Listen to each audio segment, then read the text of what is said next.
बर्तन मानव विकास यात्रा में एक ऐसा पड़ाव जो हमारी सभ्यता के लिए एक आधार बना। पशुपालन यानी कि जानवरों को मनुष्य का सहयोगी बनाने की क्रिया, जिसने मानवीय समाज को, मानवीय जीवन को अत्यधिक आसान बना दिया।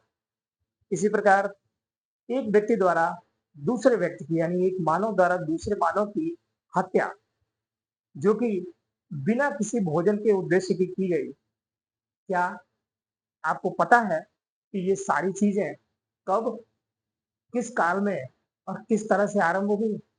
ऐसे ही बहुत सारे प्रश्नों को जानने का प्रयास करेंगे अपने इस एपिसोड में। नमस्कार दोस्तों, मैं अनुपम त्रिपाठी स्वागत करता हूं आपका शिखर आईएएस क्लासेस के इस चैनल पे। दोस्तों, आज के वीडियो 4 में हमारा जो विषय है वह है मध्य पाषाण काल, जो क्रमागत रूप में परिचय यानी इतिहास का परिचय, पूरा पाषाण काल और उसके बाद मध्य पाषाण काल पर हम पहुंचे। तो चलिए आरंभ करते हैं आज के अपने इस श्रृंखला को, जिसमें हम जानने का प्रयास करेंगे कि मध्य पाषाण काल के जो विभिन्न पहलू हैं, वे चाहे जो इस काल से जुड़े विचारक हैं उन्होंने क्या खोजें किया है, क्या बातें कही हैं, वे या वे कौन से केंद्र हैं जिनके बारे में हमें जानना सामान्य जानकारी के लिए और परीक्षा दोनों के लिए उपयोगी होगा। इसी तरह से वे कौन से हथियार हैं जिनका प्रयोग इस काल का मनुष्य किया करता था, या एक पूरे कालखंड की क्या विशेषताएं रहीं, वे क्या सामाजिक पहलू रहे जो मानव विकसित कर पाया। इन सभी प्रश्नों के उत्तर को जानने का प्रयास करेंगे अपने इस वीडियो में। तो चलिए शुरू करते हैं। इस कालखंड के विषय में सबसे पहली बात जो हमें समझनी होगी वो ये कि जैसे कि इतिहास में हम चर्चा करते रहे हैं कि वे विचारक कौन हैं जो इसके विषय में हमें बता रहे हैं। तो होडर वेस्ट्रॉप वे पहले व्यक्ति थे जिन्होंने मध्य पाषाण काल की संज्ञा दी थी। होडर वेस्ट्रॉप परीक्षा के दृष्टिकोण से यह एक महत्वपूर्ण पहलू आपके लिए होगा। ये वो व्यक्ति हैं जिन्होंने पहली बार फर्स्ट टाइम मध्य पाषाण काल की संज्ञा दी थी, यानी कि इस शब्द का प्रयोग जो है इनके द्वारा किया गया था। इसी तरह से एक और विचारक हैं कार्लाइल, सीएच कार्लाइल, जिनके द्वारा भारत के विंध्य क्षेत्र में विस्तृत अध्ययन किए गए और ऐसे कई सारे स्थल, कई सारे जो पुरावशेष हैं उनसे इतिहास का निर्माण किया गया। तो यह नाम भी हम विशेष रूप से ध्यान रखेंगे, क्योंकि यह नाम हमारी भारत के जो इतिहास लेखन के तथ्य हैं उससे जुड़ा हुआ है।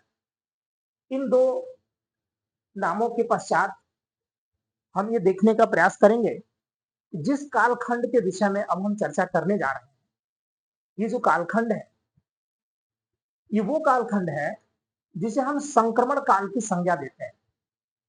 अर्थात संक्रमण काल क्यों?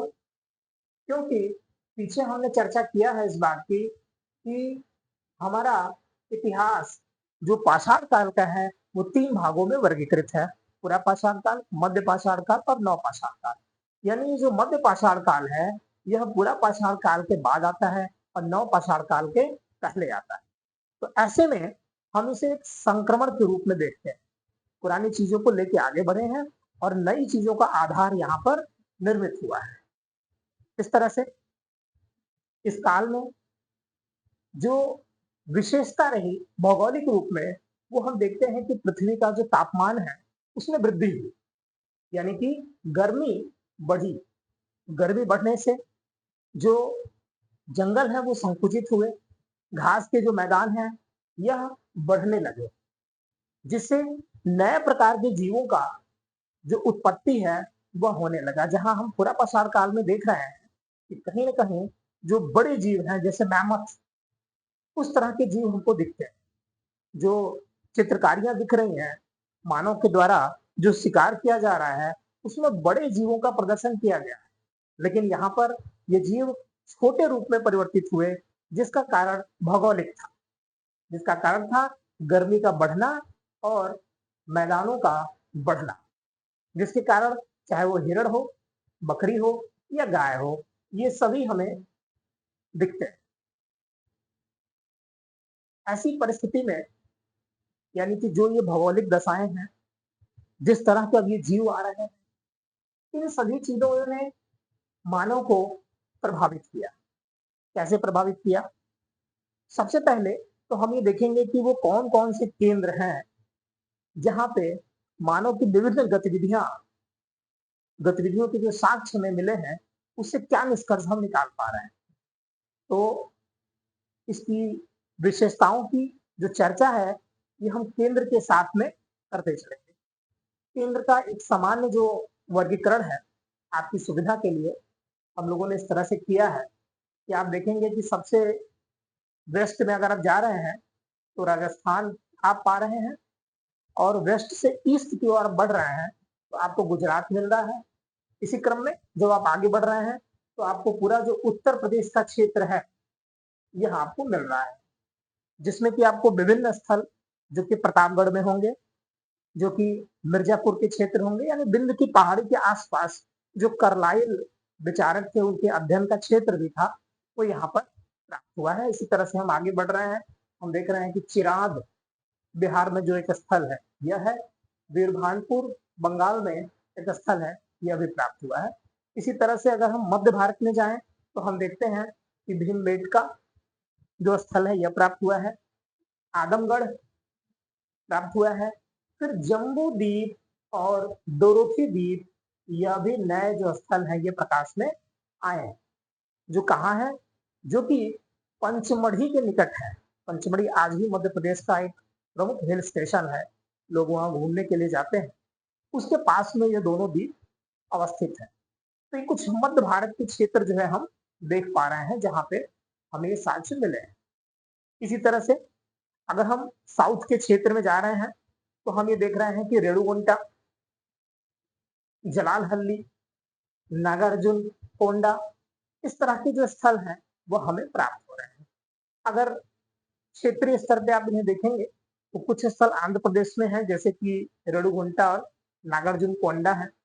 जलालहल्ली आपका कर्नाटक में एक स्थल है, और टेरी स्थल तमिलनाडु के अंतर्गत जो है आने वाला स्थल है, और कर्नाटका में संगम कल्लू का स्थल है।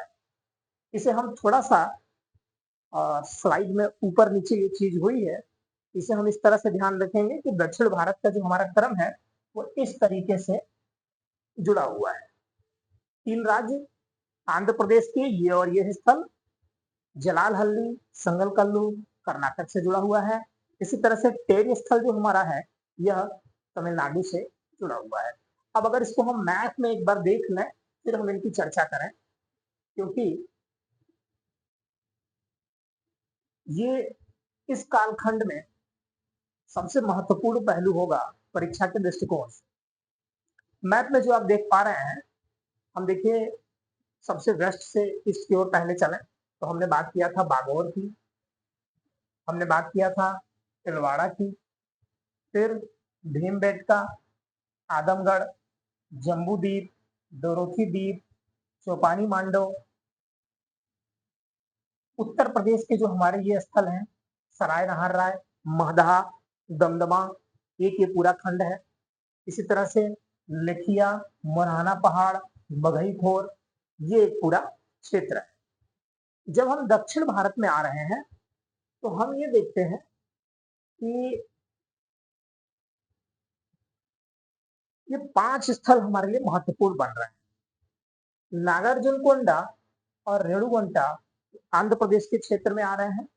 इसी तरह से संगनकल्लू, जलालहल्ली कर्नाटक के क्षेत्र में आ रहे हैं, और टेरी स्थल यह तमिलनाडु के क्षेत्र में आ रहा है।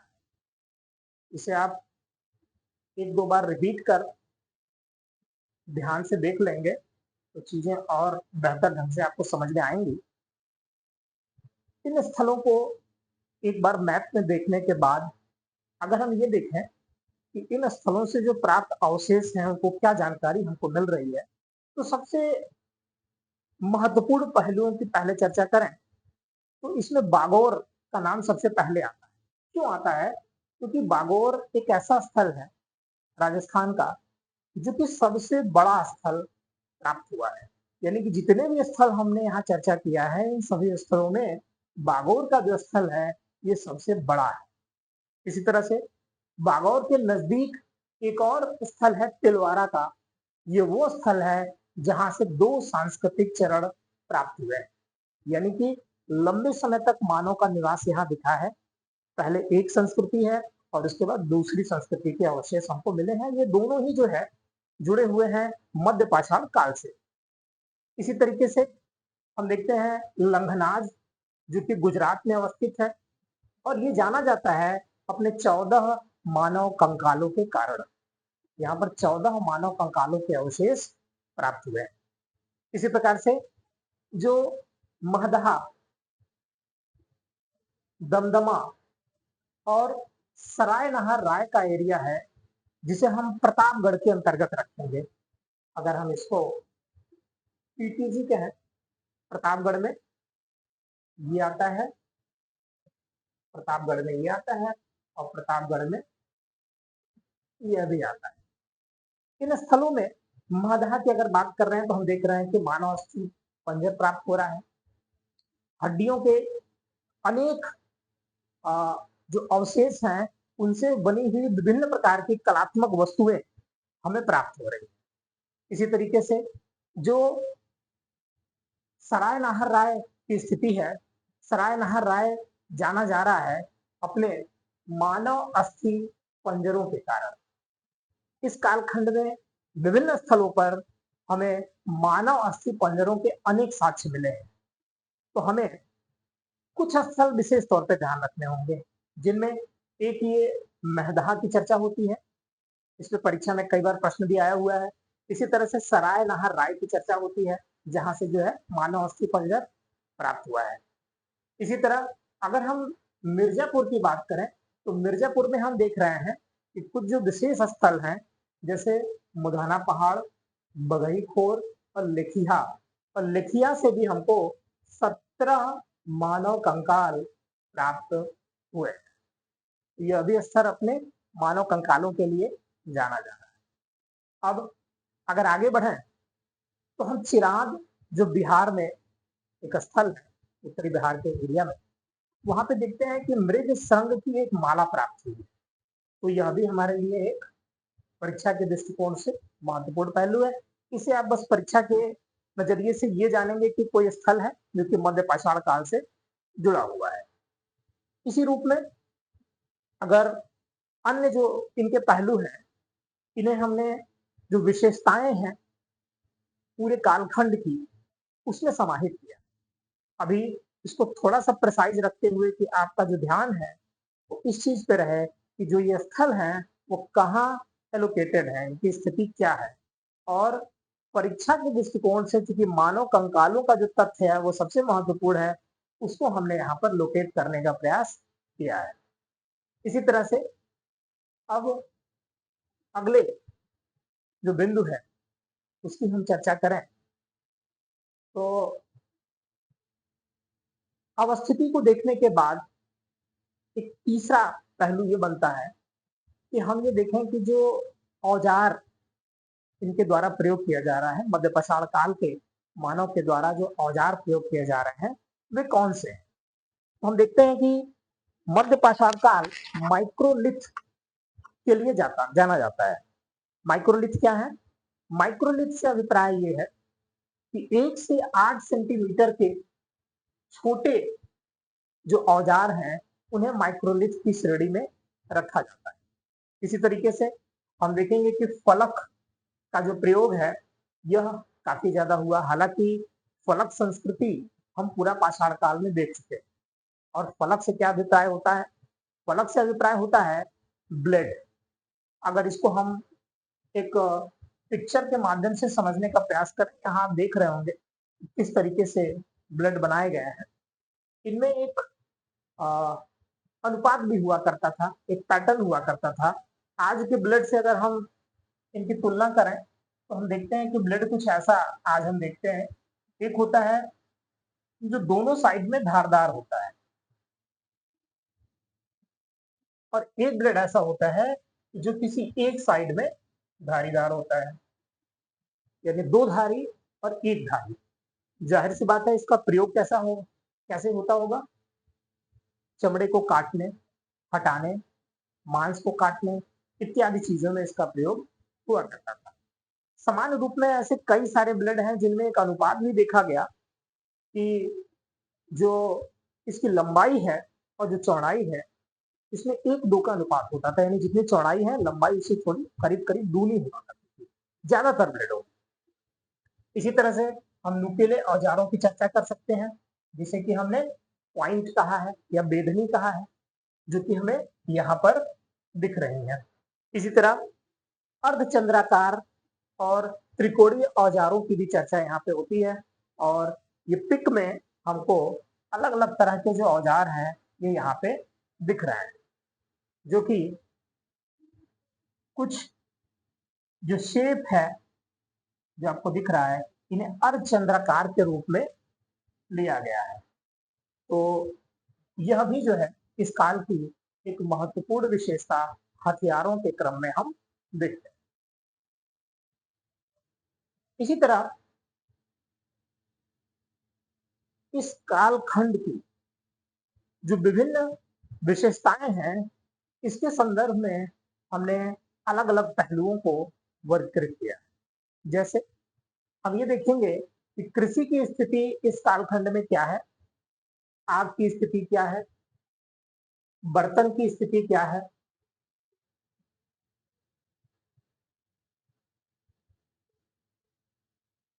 पशुपालन की स्थिति क्या है, या आवास, अंत्येष्टि क्रिया, चित्रकला, सामाजिक संबंध, इन सभी पहलुओं में पूरा समाज क्या स्वभाव दिखाता है, क्या विशेषताएं दर्शाता है।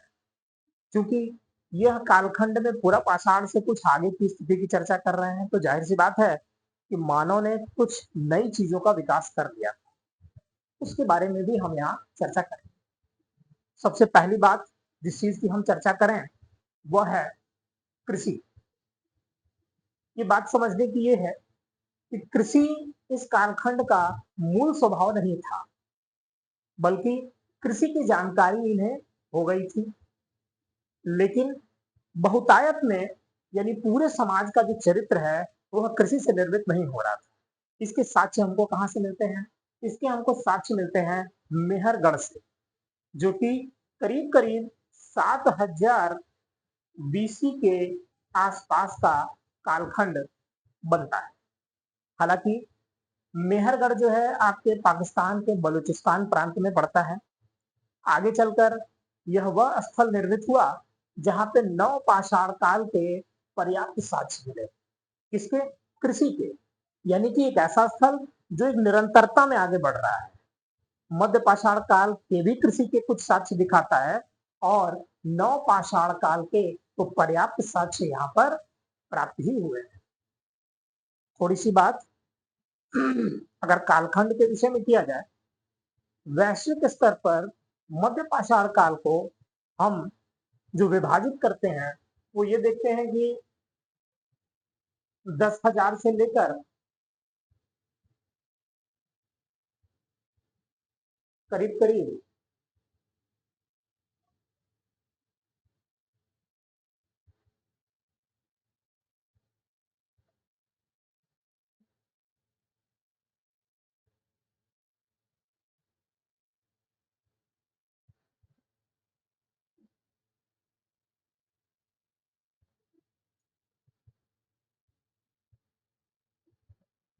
10,000 से लेकर करीब करीब 6,000 बीसी के बीच का जो कालखंड है इसे हम मध्य पाषाण काल के अंतर्गत देख रहे हैं। इसी प्रकार से ये हालांकि अलग अलग खंडों में, यानी कि हम एशिया के कुछ क्षेत्रों में देखेंगे कुछ अलग स्थिति चल रही है, अफ्रीका में देखेंगे कुछ अलग चल रही है, यूरोप में देखेंगे तो कुछ अलग समय चल रहा है। तो थोड़ा-सा इसमें आगे-पीछे चीज़ें मिलेंगी कि हमने एक बहुत मोटी-मोटा जो विभाजन है, उस पे बात हमने किया है। इसी तरह से जब नवपाषाण काल की बात आती है, तो हम देखते हैं कि नवपाषाण काल की स्थिति अगर भारतीय संदर्भ में बात किया जाए, जैसे हमने बलूचिस्तान की हम चर्चा कर रहे थे, तो ये करीब-करीब जो है, ये 5000 से लेकर के 3000 बीसी के आसपास की स्थितियाँ यहाँ पर बनती हैं।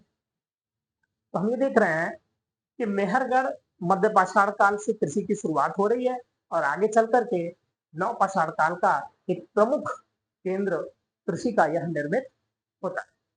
ध्यान रहे, अगर प्रश्न आता है तो हम ये कहेंगे कि कृषि की जो जानकारी है, यह तो मध्यपाषाण काल में हो गई थी, लेकिन यह मूल स्वभाव मध्यपाषाण काल का नहीं था। कृषि की क्रांति की जो स्थिति थी, अतिरेक उत्पादन था या कृषि ने समाज के चरित्र को बदला हो, वह नवपाषाण काल में ही हुआ था। इसी तरह से अगर हम आग की बात करें, आग की चर्चा पीछे भी हुई है। पूरा पाषाण काल में हमने देखा कि मानव को आग की जानकारी तो हो गई थी, लेकिन वह उसका प्रयोग अपने लिए नहीं कर पा रहा था कि उसको कैसे प्रबंधित करना है, कब हम उसको अपने लिए उत्पन्न कर रहे हैं, उसका उपयोग कर रहे हैं, ये हम नहीं जान पा रहे थे। यहाँ पर यह स्थिति उत्पन्न हो गई थी और कैसे उपयोग कर रहा था मानव? हमें पता है कि 2 पत्थरों को रगड़ कर जो उपजी चिंगारी थी, उसके माध्यम से मानव ने अलग-अलग स्थानों पर उसका प्रयोग किया। सबसे पहला प्रयोग जो दिखता है, वो है सुरक्षा के रूप में, क्योंकि सुरक्षा पहली ज़रूरत थी, अगर हम बचेंगे, तभी कुछ करेंगे। तो जब हम आग को जला देते हैं, खास तौर पे रात के समय, बाहरी जानवरों का आक्रमण का खतरा बहुत ज़्यादा होता था। लेकिन अगर कोई जानवर आग देखता था, तो वह भाग जाता था या उसको हम मसाल की तरह से प्रयोग में लाते थे, अपने आप को सुरक्षा। तो एक पहलू आग का हम ये देखते हैं कि जो सुरक्षा का एंगल है, यह हमारा महत्वपूर्ण बना। इसी तरह से भोजन भोजन को जो पकाने की क्रिया है, जिसके बारे में पीछे भी हम लोगों ने चर्चा किया था, यह भी हमें महत्वपूर्ण रूप में दिखता है कि अधिकांश जगहों पर आग का प्रयोग भोजन को पकाने और पके भोजन के प्रयोग में इसको किया जा रहा है। तो हम ये कह सकते हैं कि आग का प्रयोग मानव के द्वारा अपनी उपयोगिता के हिसाब से करना, उसके ऊपर एक ऐसी स्थिति प्राप्त कर लेना कि हम जब चाहे प्रबंधित कर लें, वो यहाँ पर विकसित हुआ। कब? मध्यपाषाण काल। इस संदर्भ में कुछ अगर उदाहरणों की बात करें, तो हम सराय नहर राय की बात कर सकते हैं, जहाँ से पशुओं की अर्ध जली हड्डियां जो है हमें प्राप्त हुई। तो ये आग के संदर्भ में महत्वपूर्ण बात हम ध्यान रखेंगे। इसी तरह से कृषि जब हो रहा है, आग का प्रयोग हो रहा है, अगला जो हमारा कदम होगा, वह बर्तनों का होगा। क्यों?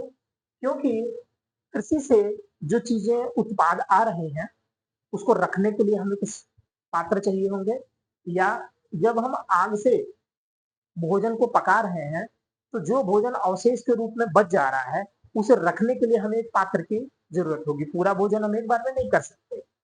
पहले ये दिक्कत होती थी। अगर बर्तन नहीं है, तो हमें उसको खुला छोड़ देना पड़ता था और उसका प्रयोग दूसरे जीव कर लिया करते थे या वो सड़ जाता था। लेकिन बर्तन के आ जाने से उसको सुरक्षित करने की जो स्थिति है, वह बेहतर हो गई। और एक बहुत ही महत्वपूर्ण पहलू बर्तन के संदर्भ में हम ये देखते हैं कि चौपानी मांडो एक ऐसा स्थल है जो पूरे विश्व में बर्तन का सबसे प्राचीनतम साक्ष्य प्राप्त कराता है और यह कहाँ पे है?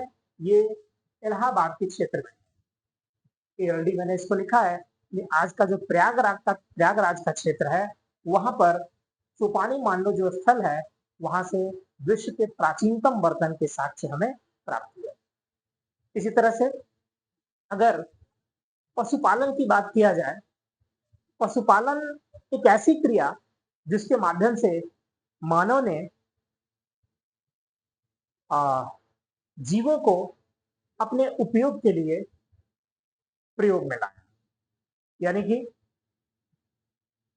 जीव, चाहे उसमें कुत्ता हो, गाय हो, बैल हो या अन्य छोटे जो जीव हैं, वे चाहे भोजन के लिए या श्रम के लिए, दोनों ही स्थितियों में या सुरक्षा के लिए मानव के लिए उपयोगी हो गए।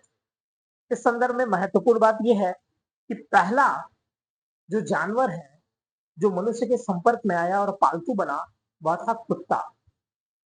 और क्यों वो महत्वपूर्ण बना? क्योंकि जैसे हमने पीछे चर्चा किया, सुरक्षा हमेशा हमारे लिए विशेष पहलू रहा था। उस समय में खतरे बहुत थे। ऐसे में कुत्ता आज भी जो हम लोग पालते हैं, तो उसमें सबसे बड़ी जो चीज उसका गुण होता है, जिसके नाते हम उसे पालते हैं, कि उसके अंदर अपने मालिक के प्रति वफादारी और उसको सुरक्षित रखने का, जिस परिवार के साथ वो रहता है उसको सुरक्षित रहने का भाव उसके अंदर बहुत ज्यादा होता है। और उसकी जो सेंसिबिलिटी होती है समस्याओं को पहचानने, मालिक के प्रति जो वफादारी होती है, वो इतनी यूनिक है कि बाकी और किसी भी जानवरों में नहीं पाया जाता है। इसीलिए कुत्ता मानव का पहला सहयोगी बना। और पशुपालन के अगर रेस्पेक्ट में हम देख रहे हैं, पशुओं को अपने अनुकूल ढालने का जो प्रवृत्ति है, उस संदर्भ में हम देखें तो कुत्ता पहले आता है। बाकी जो अन्य जीव हैं, तो उसमें हम देखते हैं कि चाहे वो गाय हो, बैल हो, बकरी हो, तो हम उनका प्रयोग कहीं न कहीं कुछ श्रम के रूप में भी कर रहे हैं, माल को ढोने इत्यादि में, कुछ कृषि में प्रयोग कर रहे हैं, और भोजन के रूप में भी हम उन्हें देख रहे हैं। तो ये यहाँ पर पशुपालन का एक महत्वपूर्ण प्रयोग था। और जहां तक स्थलों की बात है, तो हम देखते हैं कि आदमगढ़ और बागौर, बागौर कौन सा स्थल था? बागौर वह स्थल था जो पूरे भारतीय उपमहाद्वीप का सबसे बड़ा स्थल है। आदमगढ़ कहाँ है? मध्य प्रदेश का क्षेत्र में पाने वाला स्थल है। ये बागौर और आदमगढ़ जो स्थल हैं, इन दोनों ही स्थलों पर हमको पशुपालन के प्राचीनतम साक्ष्य प्राप्त हुए। इसी तरह जब ये सभी पैटर्न एक के बाद एक आगे बढ़ रहे थे, ये कहीं ना कहीं हमें एक स्थायी जीवन की ओर ले जा रहे हैं, कि हम कुछ खेती से उपजा रहे हैं, या हम आग का प्रयोग एक ही जगह पे करके भोजन का कुछ उत्पादन कर रहे हैं, या बर्तनों को डेवलप कर रहे हैं। तो इसी तरह से पशुओं को अपने समीप लाग रहे हैं, उनका पालन कर रहे हैं। अब आवश्यकता इस बात की है कि हमें एक जगह पे टिकना पड़ेगा। इसी संदर्भ में आवास की जरूरत हमको होती है। आवास, हालांकि पूर्ण रूप से हम ये नहीं कहेंगे कि स्थायी आवास इस कालखंड में प्रारंभ हो गए थे, नहीं। इस स्थलों का, आवास का जो स्वरूप था, वो कहीं ना कहीं अस्थायी ही था। और किस तरह के आवास थे वो हम देखेंगे कि झोपड़ी या गुफाएं, जो कि पहले भी एक पैटर्न था, पूरा पाषाण काल में भी ये चीजें चली आ रही थी। तो आवास के संदर्भ में कुछ उसी तरह की चीजें थी, जिसमें अगर झोपड़ी की बात करें तो वो लकड़ी का प्रयोग कर रहे थे, घास फूस का प्रयोग कर रहे थे, लेकिन वो इतने बड़े नहीं थे, इतनी बहुत बड़ी संख्या में नहीं थे कि लंबे समय तक वहां पे वो रह रहे हैं। क्योंकि अभी भी असुरक्षा का भावना बहुत ज्यादा था, और कृषि पर उनकी निर्भरता ज्यादा नहीं थी, जो कृषि थी भी वो बहुत सीमित थी। ऐसे में इन कारणों से समय समय पर उन्हें एक जगह को छोड़ के दूसरे जगह पर जाना पड़ता था। इसलिए आवास का जो स्वरूप था वह अस्थायी ही था। उदाहरण के संदर्भ में हम देखेंगे कि चौपानी मांडो एक स्थल है जहां से हमें झोपड़ी के साक्ष्य प्राप्त हुए। इसी तरह से सराय नहर राय और मेहदहा वे स्थल हैं जहां से हमें स्तंभ गर्त के साक्ष्य प्राप्त हुए हैं। यानी कि चौपानी मांडो से झोपड़ी प्राप्त हो रही है, और सराय नहर राय और मेहदहा से हमें स्तंभ गर्त प्राप्त हो रहे हैं। स्तंभ गर्त क्या थे? गर्त यानी गड्ढा, स्तंभ यानी कुछ लंबवत स्थिति, यानी गड्ढे को खोद करके एक स्थान पर रहने का जो प्रयोग था, उस गड्ढे को आवास के रूप में प्रयोग करने की जो प्रवृत्ति थी, उसे हमने स्तंभ गर्त की संज्ञा दिया है। अब ये सभी जो विशेषताएं हैं, ये कहीं न कहीं हमें एक अस्थायी, खानाबदोश और यायावरी आदिम समाज की ओर का चरित्र हमें दिखा रहा है। ऐसे ही समाज में जो एक और इनकी विशेषता थी, जिसकी चर्चा हमने पूरा पाषाण काल में भी किया है, अंत्येष्टि क्रिया का, यानी कि समाधान का, यानी कि जो बरियल सिस्टम था, वह किस प्रकार से था। तो विधियां तो 3 तरह की उनकी थी, जिसे हमने पीछे चर्चा किया हुआ है। यहाँ पे जो हमें साक्ष्य मिले हैं, इस संदर्भ में हम देखेंगे कि सराय नाहर राय से समाधान के हमें साक्ष्य प्राप्त हुए हैं। इसी तरह से महदहा एक स्थल है जहां से स्त्री और पुरुष को साथ में दफनाने के साक्ष्य प्राप्त हुए हैं। यानी कि सराय नाहर राय और महदहा, ये 2 पहलू हैं। सराय नाहर राय की जो स्थिति है, वो ये दर्शा रही है, जो यहाँ से साक्ष्य मिले हैं, कई सारे जो अवशेष हैं अंत्येष्टि की, यानी बरियल सिस्टम की, वो ये दिखाते हैं कि सामान्य जो प्रवृत्ति थी वो यही थी कि सबों को दफना दिया जाता था और उनके साथ में कुछ जो जरूरी चीजें थी वह रख दी जाती थी। इसी तरह से एक और जो विशेषता थी जो महदाह से हमको दिख रही है कि स्त्री और पुरुष को एक साथ दफना दिया गया। कहीं ना कहीं ये वह प्रवृत्ति है कि हम ये देख रहे हैं कि स्त्री और पुरुष हो सकता है कि पति पत्नी के रूप में रह रहे हों, या अगर भाई बहन भी हो तो उसमें बहुत ज्यादा प्रेम था और दोनों की मृत्यु किन्हीं कारणों से एक साथ में हुई। ऐसा हो सकता है कोई दुर्घटनावश, या एक का दूसरे से लगाव बहुत ज्यादा था, उस कारण हुआ हो। ऐसी स्थिति में दोनों को साथ में दफना दिया गया, जिसे हम यहाँ पर चित्र में भी आप इसको देख सकते हैं। और ये चित्र स्त्री और पुरुष के जो पुरावशेष हैं उस रूप में है। स्थल हमने देख लिया है कि महदहा है, जहां से युग्म समाधान स्त्री पुरुष के रूप में उसके साक्ष्य हमको यहाँ से मिल रहे हैं। इसी तरह से मानव के जो व्यवहार है, जो स्वभाव है, जो उसकी सोच है, उसमें एक और उच्चतर अवस्था की स्थिति दर्शाता है चित्रकला, जो कि पीछे हम देखते हैं कि पूरा पाषाण काल में भी विकसित हो गया था। गुफाओं पर उनके द्वारा चित्रकारी की जा रही थी, जिसमें कि मूल रूप से 2 पहलू शामिल थे। एक वो पहलू था जिसमें वो जानवरों को अंकित कर रहे थे, दूसरा पहलू वो था कि जिसमें जानवरों को मारने की जो क्रिया है, यानी शिकार करने की जो चीज थी, उसे दर्शाया जा रहा था। अभी हम क्या देख रहे हैं कि इसमें एक परिवर्तन हुआ, इसको हम एक उन्नयन देखेंगे, एक इनहेंसमेंट कहेंगे इसको। और वो ये था कि जो हमारी चित्रकला है, यह गुफाओं से मुक्त हो गई। यानी कि अब अन्य स्थलों पर भी चित्रकारी जो है वो की जा रही थी।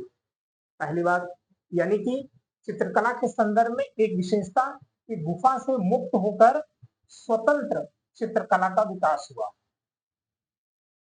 स्वतंत्र चित्रकला जो है विकसित हुई।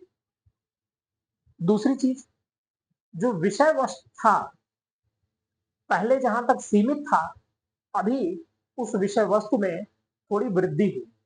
यानी कि अब जो चीजें दर्शाई जा रही हैं उसमें एक पूरी कहानी दिख रही है। हम कह सकते हैं जो कथात्मक शैली होती है, कथात्मक शैली, इस शैली में चित्रकला का विकास हो रहा है। यानी कि एक चित्र, जिसे हम पीछे आप मैप में देख सकते हैं कि ये जो है अलग अलग तरह के इसमें जो आकृतियां आपको दिख रही हैं, उन सभी में आपस में कुछ संबंध भी दिख रहा है। ऐसा लग रहा है कि कोई उत्सव चल रहा है, कहीं आग जल रही है, उसके पास में लोग बैठे हैं, उसमें नृत्य हो रहा है, ये सारी चीजें, या कहीं बच्चा जन्म ले रहा है, उसको भी दर्शाने का प्रयास किया गया है। तो विषय वस्तु में विविधता दिख रही है। यौन संबंध हो, बच्चे का जन्म हो, युद्ध हो, या उत्सव हो, ये सभी जो एक बेहतर समाज, या हम कहेंगे कि पिछले काल की तुलना में ज़्यादा विकसित समाज के जो चरित्र हैं, जो विशेषताएँ हैं, वे यहाँ परिलक्षित हो रही थी और वे चित्रकला में भी दिख रही थी। जिसके साक्ष्य हमको कहाँ से मिलते हैं? जिसके साक्ष्य मिलते हैं भीमबेटका से, जो कि आप पहले से जान रहे हैं। क्यों? भीमबेटका अपने चित्रकला के लिए भी जाना जाता है, चाहे पुरापाषाण काल होगा, चाहे मध्यपाषाण काल होगा, चाहे नवपाषाण काल होगा। इन तीनों ही कालखंडों में भीमबेटका से चित्रकारी के पर्याप्त साक्ष्य हमको मिले हैं। इसी तरह से चाहे वो आदमगढ़ होगा, प्रतापगढ़ होगा या मिर्जापुर का जो क्षेत्र है, यहाँ के विभिन्न स्थलों पर चित्रकला के हमको पर्याप्त साक्ष्य मिले हैं। इन चित्रकला में मिले विभिन्न प्रकार के जो साक्ष्य हैं, उनसे जो संबंध दिख रहा है, क्योंकि हमारे लिए इतिहास निर्माण के सबसे बड़े जो स्रोत हैं, वे 2 ही हैं। या तो वो पुरावशेष हैं पाषाण के या हड्डियों के, जो कि एक सीमित जानकारी प्रदान करते हैं। लेकिन कलात्मक जो अभिव्यक्ति है, वह मानव की सोच को दर्शाती है। मानव किस तरह का जीवन जी रहा है, उसके संबंध क्या है, उसके संघर्ष क्या है, इन चीजों को परिलक्षित करता है। या तो ये साहित्य से दिखेगा, जो उस समय नहीं था, अथवा कला का कोई स्वरूप होगा जिसमें चित्रकला हो सकता है, जो कि यहाँ पर था, वह हमें ज्ञात होता है। इसीलिए चाहे यौन संबंध हो, बच्चों का जन्म हो, नृत्य हो, युद्ध हो या हत्या हो, इन सभी के साक्ष्य हमको यहाँ से प्राप्त हुए हैं। तो जिन प्रश्नों की चर्चा हमने वीडियो के आरंभ में किया था, अगर आप देखेंगे तो जहां तक बात आग की है, तो हमने पीछे देखा कि किस तरीके से आग पे जो नियंत्रण है, वो मानव ने प्राप्त कर लिया था। या जो पशुपालन है, यानी कि पशुओं को भी नियंत्रित करने की जो क्रिया है, अपने लिए सहयोगी बनाने की क्रिया है, उनके श्रम का अपने लिए प्रयोग करने की जो प्रवृत्ति है, वो अभी इस कालखंड में डेवलप हो रही है। तीसरा एक पहलू था हत्या का। सराय नहर राय से एक ऐसा कंकाल प्राप्त हुआ है, जिसके सिर में पत्थर घुसा हुआ है। जो पुरातात्विक शोध है, वैज्ञानिक शोध है, वो ये दर्शा रहे हैं कि यह सामान्य प्रकार की मृत्यु नहीं है, बल्कि एक तरह का मानव हत्या है।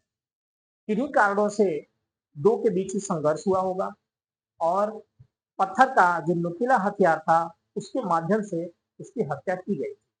इसी तरह से और भी ऐसे साक्ष्य हैं जिसमें तीर के द्वारा, जो कि शरीर में हड्डियों तक में घुस गया था, वो इसके भी साक्ष्य प्राप्त हुए। यानी कि हत्या, जो कि आज एक जघन्य अपराध है, इसकी शुरुआत इसी मध्य पाषाण काल में, साक्ष्य के रूप में तो हम मध्य पाषाण काल में ही देख पाते हैं, हो गई थी। और इसका सबसे प्राचीनतम साक्ष्य जो हमारे पास उपलब्ध है, वह सराय नाहर राय से, जो कि उत्तर प्रदेश प्रतापगढ़ के क्षेत्र में आता है। इस तरह से इस पूरे ही जो विशेषताएं थी इस कालखंड को, इसके देखने के बाद इसके विभिन्न पहलुओं के विषय में हमें जो जानकारी हुई है, अगर इसको हम मैप से समझने का प्रयास करेंगे, तो नीचे स्लाइड में मैप लगे हुए हैं, जिसे लिंक डिस्क्रिप्शन में भेज दिया जाएगा पीडीएफ के रूप में। उसे आप प्राप्त कर लेंगे और आप देख सकते हैं कि पिक के माध्यम से ये है कि अगर आपको जानना हो कि आग के साक्ष्य कहाँ से दिख रहे हैं, तो सराय नाहर राय की स्थिति यहाँ पर आती है। इसी तरीके से जो पशुओं की अर्धजली हड्डियां, जो कि सराय नाहर राय की ही विशेषता है, वह भी इसके साथ में लिंक कर दिया गया है। ऐसे ही अन्य और भी इसमें स्लाइडें हैं। ये चाहे बर्तन के लिए है, तो विश्व में जो प्राचीनतम हमको साक्ष्य मिले हैं, वो कहाँ से मिला है? चौपानी मांडो से, जो कि कहाँ पे है? प्रयागराज इलाहाबाद के क्षेत्र में है।